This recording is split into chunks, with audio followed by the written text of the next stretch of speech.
முக்கியமாக முடிச்சிட்டேன். அதனால் போயிட்டு மெசேஜ் அனுப்பாதீங்க. இவ்வளோ வெற்றி அடைஞ்சதுக்கப்புறம், இவ்வளோ புகழ் அடைஞ்சதுக்கப்புறம், இவ்வளோ பணம் சம்பாதிச்சதுக்கப்புறம் நீ உன் ஊருக்கு என்ன பண்ணுன்னு கேட்டிங்கன்னா, சினிமாவால் மக்கள் நேசிக்கும் மனிதர் நம்முடைய மாரி செல்வராஜ் அவர்கள். ஒரு பெரிய கைத்தட்டலோட can we hear it for him?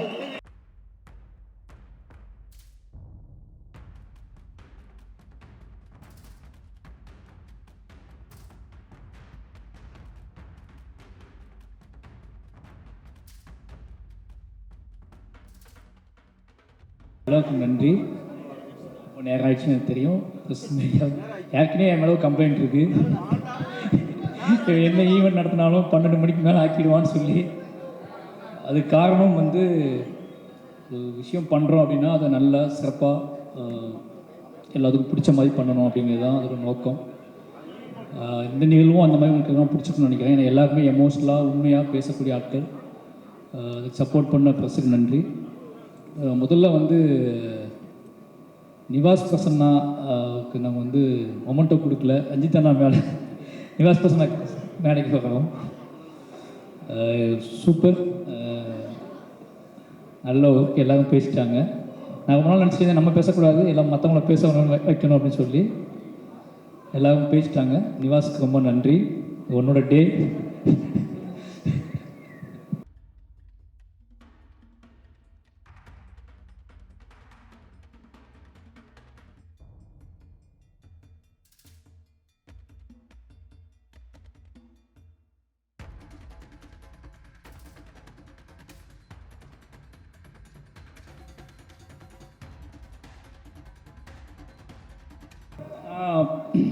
நிறைய விஷயம் என்னோடய ஆர்டிஸ்ட், என்னோடய டீம் பற்றி எனக்கு நல்லா தெரியும். நம்ம கடைசியாக பேசுவோம், டைம் இருக்காதுன்னு சொல்லி. அதனால தான் அந்த ஏவி பண்ணோம்.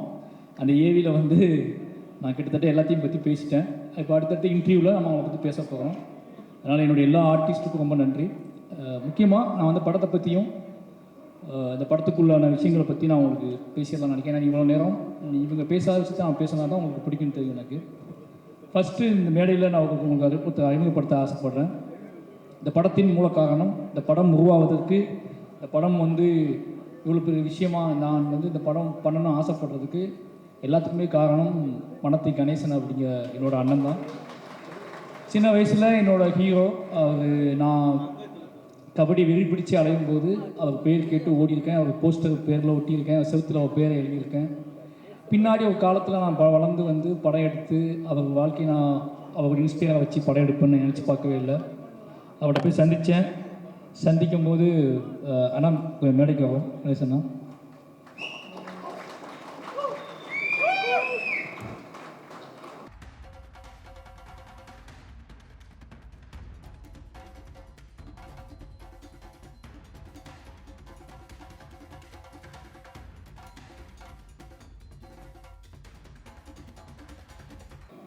தூத்துக்குடி மாவட்டத்தில் கிளம்பி உழைப்பாலையும் திறமையாலையும் நேர்மையாலையும் பெரும் போராட்டங்களுக்கு அடியில் வெற்றி பெற்ற நிறைய இளைஞர்களோட கதை. அதில் 2 பேர் மேடையில் இருக்கிறோம்.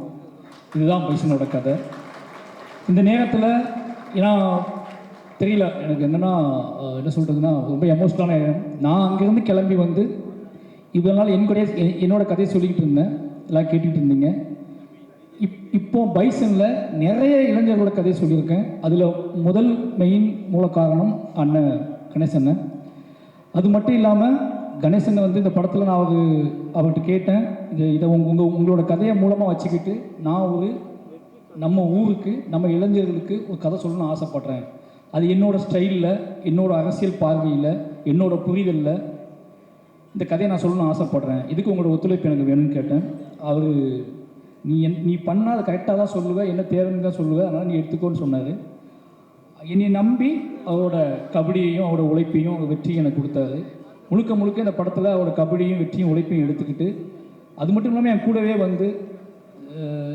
முழுக்க துருவியும் சரி, மொத்த கபடி டீமையும் சரி, இந்த கபடியை உருவாக்குறதுக்கு அண்ணன் தான் காரணம். எனக்கு கிரவுண்டு போடுறதுலேருந்து எல்லா வேலையும் அவர் பார்த்து கொடுத்தாரு. நிச்சயமாக அண்ணன் அவர் இல்லை அப்படின்னா இந்த படத்தை எடுத்துக்க முடியாது. அதான் மெயின் ரீசன். ஒரு பெரிய தூணாக இருந்து என் கூடவே பண்ணார். ஆனால் அவருக்கு எனக்கு என்ன கதை பண்ணிகிட்டு இருக்கேன் நான்லாம் தெரியாது. நம்ம கபடியை படம் பண்ணிட்டு இருக்கான்னு தான் தெரியும். என் மேலே முழு நம்பிக்கை வச்சார். இந்த படத்தோட வெற்றி, இந்த படத்தை ப்ரொடியூசர்ஸ் பார்த்தாங்க, ரஞ்சித் அண்ணா பார்த்தாரு, என்னோடய டைரக்டர் பார்த்தாரு, என்னோட நண்பர்கள் பார்த்தாங்க, என்னோடய அசிஸ்டன்ட்ஸ் பார்த்தாங்க. இவங்க எல்லாரும் என்னைய படம் பார்த்து முடிச்ச உடனே பயங்கரமாக ஒரு சக்ஸஸ் ஃபீல் கொடுத்து கட் பண்ணிட்டு போனாங்க. பட் அந்த படத்தை இவர் பார்த்துட்டு என்னை கட்டி பிடிச்சி முத்தம் கொடுத்தது தான் என்னோடய பெரிய வெற்றியாக நான் பார்த்தாங்க. அந்த இரவு நாங்கள் ரெண்டு பேரும் தனியாக இருந்து அந்த முழு இரவையும் கொண்டாடணும். அந்த இரவில் தான் அந்த படம் ஒரு வெற்றி அடைஞ்ச படமாக நான் உணர ஆரம்பித்தேன். ரொம்ப நன்றி.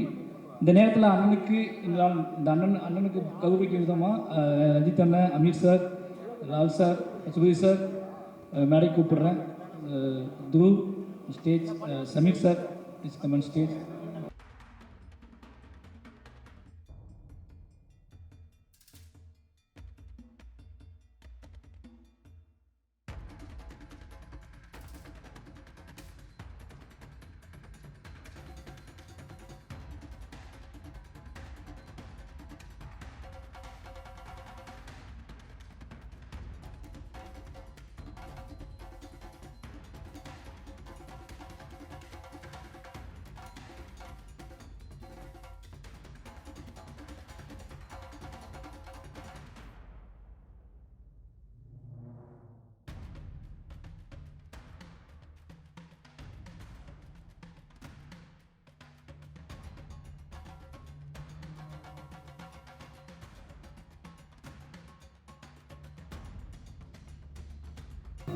Thank you.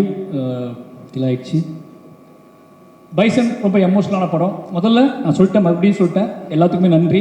Kabaddi players and team, என்னோடய அசிஸ்டன்ட் டைரக்டர்ஸ், என்னோட ஆக்டர்ஸ் எல்லாத்துக்குமே நன்றி. ரஞ்சித் அண்ணா, அதனால் நாங்கள் மறக்கவே முடியாது. பெரிய பெருமாள் நான் நீங்கள் ஃபஸ்ட்டு பார்த்துட்டு ஒரு மழை நாளில் எனக்கு லவ் யூ மெசேஜ் அனுப்புனீங்க. அந்த நாள்லேருந்து இந்த பயணம் தொடங்குது. அன்னையிலேருந்து நான் நம்பிக்கையாக எல்லாம் பண்ண ஆரம்பித்தேன். நீளத்துக்கு திருப்பி நான் படம் பண்ணணும் அப்படிங்கிறது உடனே பண்ணணும்னு ஆசைப்பட்டது. அது தள்ளி போயிட்டு இருந்துச்சு. அது பெரிய என்ன சொல்கிறது, எனக்கு அது பெரிய பெயினாகவே இருந்துச்சு, குற்ற உணர்ச்சியாகவே இருந்துச்சு. ஏதோ பெரிய வாழ்க்கையில் தப்பு பண்ணுறோமோன்னு தோண்டிகிட்டே இருக்கும்.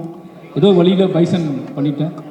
பைசன் நான் ஸ்டார்ட் பண்ணும்போது அஞ்சிநாட சொன்னேன், வேறு ஏதாவது கதை பண்ணலாம், இது ரொம்ப கஷ்டம், சொல்ல முடியாது. இந்த படத்தோட போக்கு உங்களுக்கு எனக்கும் கூட சண்டே முன் பயமாக இருக்கேன். அந்த பட்ஜெட் இஷ்யூலாம் வரும்போது இந்த படத்தை வேறு ஒன்று பண்ணலாம், வேறு ஏதாவது படம் பண்ணலான்னு சொன்னேன்.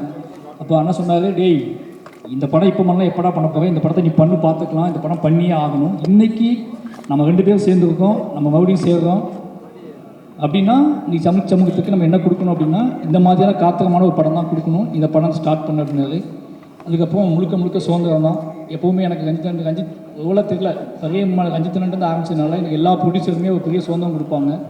இந்த படத்துலேயும் அந்த மாதிரி சுதந்திரம் தான். அப்ளாஸும் சரி, நீலம் ஸ்டுடியோஸும் சரி, எல்லோரும் மிகப்பெரிய சுதந்திரத்தை கொடுத்தாங்க. அந்த மிகப்பெரிய சுதந்திரத்தின் அடிப்படையில் எடுத்தது தான் பைசன். அதனால் எல்லாத்துக்கும் ரொம்ப நன்றி. பைசன் சொல்லணும் அப்படின்னா துருவோட உழைப்பு, மற்றவங்களோட எல்லாத்தையும் பற்றி எனக்கு பேசுறதுக்கு நிறைய மேடைகள் இருக்குது, என்னோடய இன்டர்வியூஸ் இருக்குது. ஆனால் ரொம்ப நேரம் ஆகிடுச்சு. அதனால் எல்லாத்துக்குமே ரொம்ப நன்றி. சொல்ல வேண்டிய முக்கியமான விஷயம் என்ன அப்படின்னா, பைசன் எப்படிப்பட்ட படம் அப்படிங்கிறது தான் முக்கியமான விஷயம். அதை பற்றி நாளைக்கு ட்ரெய்லர் ரிலீஸ் ஆகுது. என் லைஃப்பில் நான் ரொம்ப தூரம் ட்ராவல் பண்ணி நிறைய பிரச்சனைகளை சந்தித்து கிளம்பி வந்துட்டேன். நான் 20 வருஷம் ஆக போகுது. 20 வருஷத்துக்கு அப்புறம் நான் இப்போ திரும்பி பார்த்தா, இப்போ என்னை பார்க்கும்போதெல்லாம் என்ன உங்கள் ஊர் எப்படி இருக்குது, உங்கள் ஊர் எப்படின்னு கேட்பாங்க. இங்கேருந்து நான் திருநெல்வேலியை பார்க்கும்போதெல்லாம் ஒவ்வொரு டைம் திருநெல்வேலி போகும்போதெல்லாம் பக்குன்னு இருக்கும் எனக்கு. ஏதாவது வாட்ஸ்அப் ஓப்பன் பண்ணாலே ஏதாவது இஷ்யூஸ் பார்த்துக்கோங்க, வீட்டிலேருந்து அனுப்புறது, ஃபேமிலி ஃப்ரெண்ட்ஸ் அனுப்புறது எல்லாம் பார்க்கும்போதே அவ்வளோ எமோஷனலாக இருக்கும். என்னடா பண்ணுறது அப்படின்னு சொல்லி, இது எப்படி சேஞ்ச் பண்ணுறது, இதை பற்றியான டிஸ்கஷன் எப்படி மாற்றுறதுன்னு தோண்டிகிட்டே இருக்கும். அதுக்கு நான் எடுத்த டூல் தான். அதுக்கடுத்து இந்த மாதிரியான விஷயத்தை நம்ம எப்படி அணுகிறது, இவ்வளோ பெரிய ஒரு போர் சூழலில் இருக்கக்கூடிய என்னோடய ஊரை பற்றியான ஒரு புரிதலை இன்றைக்குள்ள இளைஞர்கள்ட்ட நான் எப்படி கடத்துறது, அது என்ன மாதிரி படம் பண்ணுறது அப்படின்னு யோசிச்சுட்டு இருக்கும்போது தான் எனக்கு கிடைச்ச ஒரே டூல் அனைத்து கணேசனன் டூல். அவரை எடுத்துக்கிட்டு நாம் நம்மளோட கிராஃப்ட்டு, நம்மளோட சினிமா, என்னோடய அரசியல் பார்வை, என்னோடய புரிதல் இதில் வச்சுக்கிட்டு நம்ம ப்ளே பண்ணி ஒன்று முடியுமான்னு பார்ப்போம், ட்ரை பண்ணி பார்ப்போம்னு சொல்லி எழுதப்பட்டது தான் பைசன் திரைக்கதை. பைசனுக்குள்ளே நிறைய இளைஞர்கள், தென் மாவட்டத்தில் உள்ள நிறைய இளைஞர்கள் இருக்காங்க. வெற்றி பெற முடியாமல் போன, வாழ்க்கையை தொலைச்ச நிறைய இளைஞர்களோட கதை இருக்குது. இந்த கதை உண்மையாகவே என் லைஃப்பில் என்னோடய அரசியல் நான் என்ன நினைக்கிறேன்னா, என் ஊருக்கு நான் ஏதாவது செய்யணும்னு நினச்சேன், என் ஊரை பற்றி இவ்வளோ வெற்றி அடைஞ்சதுக்கப்புறம், இவ்வளோ புகழ் அடைஞ்சதுக்கப்புறம், இவ்வளோ பணம் சம்பாதிச்சதுக்கப்புறம் நீ உன் ஊருக்கு என்ன பண்ணுன்னு கேட்டிங்கன்னா, என் ஊருக்காக நான் பண்ணது, என்னோடய மாவட்டத்துக்காக பண்ணது, என்னோடய மக்களுக்காக பண்ணது, ஒட்டுமொத்த தென் தமிழ்நாட்டுக்காகவும் ஒருத்தன் வந்து அந்த தென் தமிழ்நாட்டோட அரசியல் புரிதலை மையப்படுத்தி பண்ண ஒரு படம் தான் பைசன்.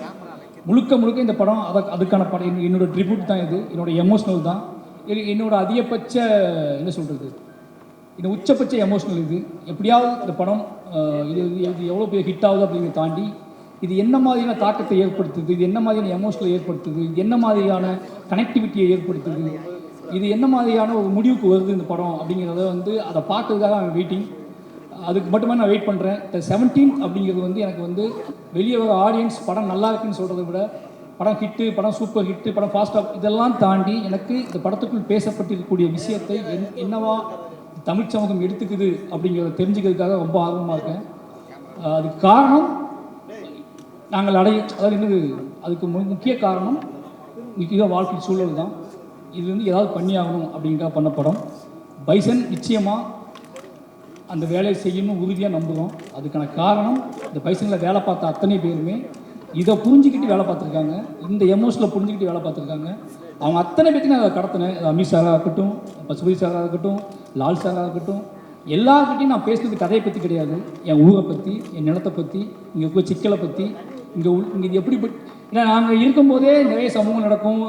லால் சார் வந்து நீ பார்ப்பாரு, அமித் சார் பசுபதி சார் வந்து என்ன மாதிரி அப்படிம்பாரு.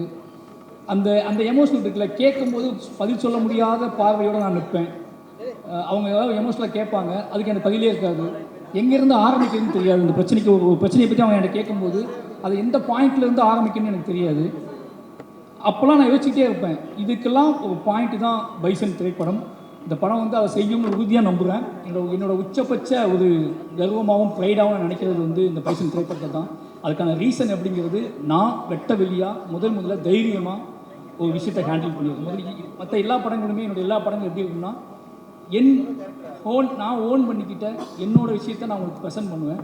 த ஃபஸ்ட் டைம் என்னோட கவலையை, சமூகம் சார்ந்த என்னோட கவலையை, என் ஊர் சார்ந்த என்னோட கவலையை, என் மக்கள் சார்ந்த என்னோட கவலையை, என் மக்களுங்கிறது தென் தமிழ்நாட்டில் இருக்கிற ஒட்டுமொத்த மக்களுமே, அது ஒட்டுமொத்த மக்களுக்கு இருக்கிற கவலையை பற்றியான ஒரு படமாக இந்த படத்தை எடுத்திருக்கேன். நிச்சயமாக இந்த படம் அந்த மாதிரியான ஒரு பெரிய டிஸ்கஷனை உருவாக்கணும் அப்படின்னு நம்புகிறேன். உருவாக்கும். அதுக்காக மட்டுமே இத்தனை வருஷம் நான் சினிமா கற்றுக்கிட்டது, கிராஃப்ட் கற்றுக்கிட்டது, நான் ஒட்டுமொத்தமாக கற்றுக்கிட்டது இந்த படத்துக்கு தானோ அப்படிங்கிற மாதிரியான உணர்வு எனக்கு இந்த படம் பார்க்கும்போது வந்துச்சு. அப்படி உணர்வு வந்ததுக்கு இந்த பைசன் திரைப்படம் எனக்கு கொடுத்த அழுத்தம் இந்த சமூகத்துக்கும், இந்த தமிழ் சமூகத்துக்கும் கொடுக்கும் அப்படிங்கிறத உறுதியாக நம்புகிறேன்.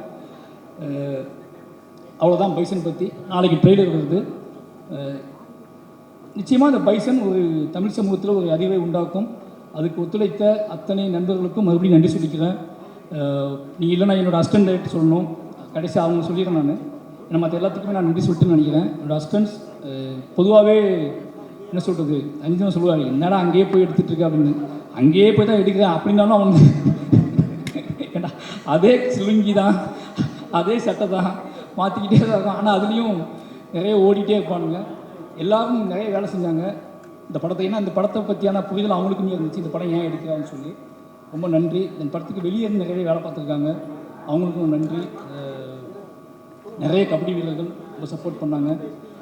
மெயின் என்னோடய பிரச்சனையை, என்னோடய ப்ரெஷரை, என்னோடய கோபத்தை இந்த எல்லாம் மற்ற படத்தை விட இந்த படத்தை நான் நிறைய ரொம்ப ப்ரெஷராக இருந்தேன், நிறைய வேலை பார்த்தேன். உடல் உழைப்பு தேவைப்பட்டுச்சு. அந்த உடல் உழைப்பு போடும்போது நமக்கு ஒன்று கோபம் வரும்ல, அந்த கோவத்தின் அடிப்படையில் தான் இந்த படம் வேலை பார்க்கப்பட்டுச்சு. அந்த கோவத்தை அக்செப்ட் பண்ணிக்கிட்டு எங்கெங்கேருந்து வந்த வெளி ஸ்டேட்லேருந்து வந்த நிறைய கபடி பிளேயர்ஸ், ஏன்னா இப்போ அவங்க வேறு வாழ்க்கைக்கு வந்துட்டாங்க, மேட்டில் விளையாட ஆரம்பிச்சிட்டாங்க. ஆனால் அவங்க அத்தனை பேருமே எனக்காக மண்ணில், அதுவும் மத்தியான வெயிலில் அவங்க விளையாண்டு கொடுத்தது அது எதுவுமே மறக்க முடியாது. இந்த படத்தோட வெற்றி தான் அவங்களுக்கு சமர்ப்பணம்.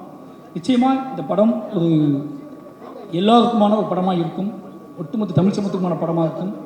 இந்த படத்தை எனக்கு இந்த படத்தை முழு சுதந்திரமாக எடுக்க அனுமதித்த ரஞ்சித் அண்ணாவுக்கு மறுபடியும் நன்றி. இந்த நேரத்தில் கடைசியாக சொல்லிக்கிறது, இந்த மாரி செல்வராஜ் இந்த பெயரை முன்வைத்து நிகழ்த்தக்கூடிய இந்த நகரத்தில் நிகழ்த்தக்கூடிய அத்தனைக்கும் ராம் சார் அப்படிங்கிற ஒருத்தர் தான் காரணம். இந்த அரசியல் புரிதலை அவனுக்கு அவர் தான் உருவாக்குனார். இந்த மேடையில் அவர் எனக்கு இல்லை. எனக்கு என்னென்னா என்னோட பெரிய பலம் அவர் தான். அவர் ஒன்று சொன்னார் இந்த படம் பார்த்துட்டு, உன்னோட பெஸ்ட் அப்படின்னாரு. ஒவ்வொரு படமும் அவரை காட்டும் போது இந்த வார்த்தையை நான் வாங்க ட்ரை பண்ணுவேன். பெரியம்மாள் பண்ணும்போது பெஸ்ட் படம் எடுத்துடா அப்படின்னாரு. கர்ணன் பண்ணும்போது என்னடா பெரியம்மாள் தாண்டி போடுறது அப்படின்னாரு. அப்புறம் மாமன்னன் பண்ணும்போது அதே மாதிரி ஒன்று சொன்னார். வாழை பண்ணும்போது ஏதோ எப்படியோ பெஸ்ட் படத்தை எடுத்துட்டேன் அப்படின்னு சொன்னார். ஆனால் இப்படி பைசன் பார்த்துட்டு உங்களுக்கு பெஸ்ட்டு இதுதான்டா அப்படின்னாரு. இப்படி எனக்கு வந்து என்ன தோணும் அப்படின்னா, ஒரு விஷயம் தான் மெயினாக தோணும் எனக்கு எப்போவுமே. என்ன நான் எடுக்கிற படம், நான் எடுக்கிற விஷயம் எதுவாகவோ கலெக்ட் ஆனாலும் என்ன பண்ணாலும் எனக்கு எனக்கு எனக்கு தோண வேண்டியது, நான் ஏதாவது ஒன்று ரொம்ப உறுதியாக நம்பி ஒரு விஷயம் பண்ணுவேன். அந்த நம்பி பண்ணுற விஷயம் மக்கள்கிட்ட போய் சேர்ந்துருமா சேராதா அப்படிங்கிற பயம் மட்டும்தான் பெருசாக எனக்கு இருக்கும். அது தப்பாக புரிஞ்சிடக்கூடாது அப்படிங்கிற பயமும், அது சரியாக போய் சேரணுமே அப்படிங்கிற பயம் மட்டும்தான் எனக்கு அதிகமாக இருக்கும். ஆனால் இந்த படத்தில் அந்த பயம் வந்து சுத்தமாக இல்லை. அதுக்கான காரணம் இந்த படத்தை ஆல்ரெடி பார்த்த நண்பர்களும், ரஞ்சித் அண்ணா, மற்றபடி எல்லா அப்ளாஸ், இந்த டீம் இவங்க கொடுத்த பெரிய சப்போர்ட். கிட்டத்தட்ட நான் இந்த மொமெண்ட்டெல்லாம் ஏன் க்ரியேட் பண்ணேன் அப்படின்னா, இவங்க ஆல்ரெடி என்கிட்ட வந்து ஒரு சக்ஸஸ் ஆன மாதிரியே பேசிகிட்டு இருப்பாங்க, பயங்கரமாக சக்ஸஸ் பீட் மாதிரி அடுத்தாலும் சொல்லிட்டு. அதுக்காக தான் இந்த மொமெண்ட் எல்லாம் க்ரியேட் பண்ணது. ஏன்னா இவங்க எல்லாருமே ரொம்ப ஹார்ட் ஒர்க் போட்டாங்க. அப்போ நான் என்ன ஏதாவது வெறுமனா இவங்களை எப்படி பண்ணுறது அப்படிங்கும்போது தான் ஏதாவது ஒன்று பண்ணி அவங்களுக்கான நன்றி நம்ம தெரிவிச்சிடணும் அப்படிங்கிறதுக்காக தான் அவசரமாக இந்த இதெல்லாம் க்ரியேட் பண்ணுது. நிறைய பேருக்கு கொடுக்க முடியல. அதுக்கான காரணம் நேற்று ரெடி பண்ண ஆரம்பித்தோம். நிச்சயமாக இது கொடுக்க முடியாத ஆட்களுக்கு நிச்சயமாக கண்டிப்பாக கொடுத்துருவாங்க. இது ரொம்ப அவசரமாக ரெடி பண்ணது. அதனால் இது வாங்க முடியாத கொடுக்காத ஆட்களுக்காக மன்னிப்பு கேட்டுக்கிறேன். இது ரொம்ப அவசரமாக ரெடி பண்ணது. லால் சார் ரொம்ப தேங்க்யூ. எல்லாத்துக்குமே ரொம்ப நன்றி. இங்கே எல்லாருமே இந்த படத்தில் பண்ணவங்க எல்லாருமே ஒன்றே ஒன்று இருந்துச்சு, எல்லாருமே மாரியை லவ் பண்ணாங்க. மாரியை லவ் பண்ணாலும் மட்டும்தான் அந்த படத்தில் எல்லோரும் வேலை செஞ்சாங்க. எனக்கு நல்லாவே தெரியும். பொதுவாக லவ் பண்ணாலே நமக்கு தெரியும்ல, நம்மளை யாராவது லவ் பண்ணால் நம்ம ஓவராக உரிமை எடுத்துக்குவோம், அவங்ககிட்ட ஓவராக சண்டை போடுவோம், ஓவராக எதாவது பண்ணுவோம்ல. அந்த மாதிரி நான் நிறைய விஷயம் பண்ணியிருப்பேன். அதுக்காக சாரி, மன்னிப்பு கேட்டுக்கிறேன். யாரையாவது ஹர்ட் பண்ணியிருந்தா இது பண்ணியிருந்தா மன்னிச்சுக்கோங்க. ஆனால் எனக்கு நல்லா தெரியும் நீங்கள் எல்லாரும் லவ் பண்ணுறீங்கன்னு. அதே மாதிரி உங்களுக்கும் தெரியணும் நான் உங்களை லவ் பண்ணுறேன். ஓகே, அதனால் எல்லாத்துக்குமே நன்றி. 17 ரொம்ப ஒரு வெயிட் பண்ணுறேன். அப்போ முக்கியமான விஷயம் சொல்லணும், நான் நினச்சே பார்க்கல பைசன் தீபாவளிக்கு வரணும்னு. என் லைஃப்பில் தீபாவளி பண்டிகை அப்படிங்கிறது வந்து ஒரு முக்கியமான பண்டிகையே கிடையாது. அதுக்கான காரணம் சின்ன வயசுலேருந்து எனக்கு தீபாவளி கொண்டாடுவதற்கான மனநிலையே இருக்காது. அதுக்கான ஸ்பேஸே எங்கள் வீட்டில் இருக்காது. அப்போ தீபாவளி வந்து சும்மா கடந்து வர ஒரு கவிதை கூட நான் எழுதியிருப்பேன் சென்னையில் இருந்த புதுசில். ஒரு பாலிய நண்பனின் மரணத்தை போல கடந்து செல்கிறது தீபாவளி. பாலிய நண்பனின் மரணத்தை போல, மரணத்தின் நினைவை போல கடந்து செல்கிறது தீபாவளி. இப்போ தீபாவளி மேலே அவ்வளோ வெறுப்பு எனக்கு இருந்துச்சு. ஃபர்ஸ்ட் டைம் என்னோடய ஃபஸ்ட்டு தீபாவளி நான் கொண்டாட போகிறேன்னு நினைக்கிறேன். ஃபர்ஸ்ட் டைம் இந்த தீபாவளிக்காக நான் வெயிட் பண்ணுறேன். என் குடும்பமும் இந்த தீபாவளிக்காக வெயிட் பண்ணுறது. தீபாவளியை நான் தமிழ் சமூகத்தோடு சேர்ந்து பைசனோடு சேர்ந்து கொண்டாட போகிறேன். என்னோடய குடும்பத்துக்கு, என் குழந்தைங்களுக்கு, என் நம்முடைய எங்கள் அண்ணன் எல்லாத்துக்குமே நன்றி. ப்ரெஸ் பீப்புள் நான் சீக்கிரமாக முடிச்சிட்டேன். அதனால் வந்து போயிட்டு மெசேஜ் அனுப்பாதீங்க, போயிட்டு எல்லோரும் நைட் மெசேஜ் அனுப்பாதீங்க. ரொம்ப நன்றி. எனக்கு எப்போவுமே நீங்கள் சப்போர்ட் பண்ணுறீங்க, எனக்கு தெரியும். இனி ரொம்ப நம்புவீங்க, என்னை ரொம்பவே லவ் பண்ணுறீங்க, இனி ரொம்ப நம்புவீங்க. என்னோட மீடியா வந்து தொடர்ந்து நீ ரொம்ப நம்புதுன்னு எனக்கு தெரியும். உங்களுக்கு நம்பிக்கையை காப்பாற்றுற ஒரு படமாகவும் ஒரு மனுஷனாகவும் தொடர்ந்து இருப்பேன். ரொம்ப நன்றி. Thank you so much sir.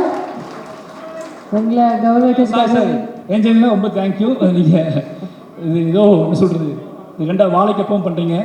ரொம்ப நன்றி சார். மாமன்னன்லேருந்து பண்ணுறீங்க ஒரு சக்ஸஸ் ஃபார்மில் தொடர்ந்து தான். ரொம்ப நன்றி உங்களுக்கு. Thank you so much sir. So to felicitate you, we have with us Sameer sir. Please join us on stage.